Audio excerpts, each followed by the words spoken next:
Bravo les Européens, bravo la délégation, c'était bien.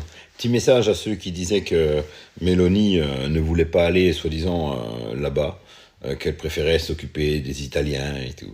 Ça me fait marrer. Mélanie, tous les représentants européens, c'est tous les mêmes, dans le même sac, il n'y a pas de souci.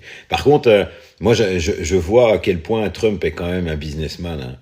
Parce qu'il vous a fait venir, hein, il vous a fait venir pour vous annoncer qu'il n'y a pas de problème, hein. Vous voulez des garanties de sécurité pour l'Ukraine? Vous voulez que l'armée ukrainienne se réarme? Pas de problème.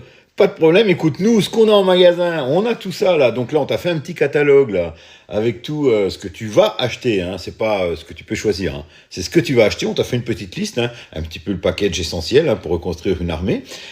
Donc, on t'a fait la petite liste de ça et de ça et de ça. Ça coûtera un petit 100 milliards. Écoute, t'es pas à ça près, vu le nombre de milliards que vous avez distribués, puis que vous avez prévu encore de distribuer.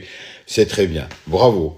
Alors voilà, les Européens, c'est phénoménal. Cette guerre, c'était pas la vôtre, malgré les fausses excuses d'Emmanuel Macron de dire que la Russie va venir attaquer l'Europe.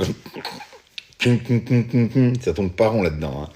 Hein. C'était pas votre guerre. Vous vous en êtes mêlés. Vous avez volé, mais alors volé, hein, parce que pour moi c'est du vol pur et simple, le pognon des Européens pour le donner aux Ukrainiens qui l'ont dilapidé, on ne sait pas trop comment, parce que même eux ne savent même pas où est l'argent. Enfin, pas tout le monde. Hein. Euh, Et après, vous êtes allé aux États-Unis, mais j'ai même du mal à croire à ce que je dis là. J'ai du mal à croire à ce que je dis. En fait, Trump, lui, il arrête la guerre, il investit plus, il ramène du pognon, il vous a fait signer un contrat économique pour je sais plus combien de milliards, je crois que c'est 600 il me semble. Hein. C'est-à-dire qu'en gros, Trump, en l'espace de un mois, il a réussi à rentrer pas loin de 700 milliards dans ses caisses, alors que vous, les Européens, tous ensemble, vous avez réussi à vider vos caisses pour quelque chose qui n'avait pas lieu d'être. Bravo. Moi, je dis bravo. Avec ça, les gens, si vous n'arrivez pas à voir qui vous dirige, on ne peut plus rien pour vous. Vous allez me dire, ton explication est un peu simpliste, mais c'est aussi simple que ça. Il n'y a pas d'autre raison de voir les choses autrement. Qu'est-ce que vous voulez que je vous dise?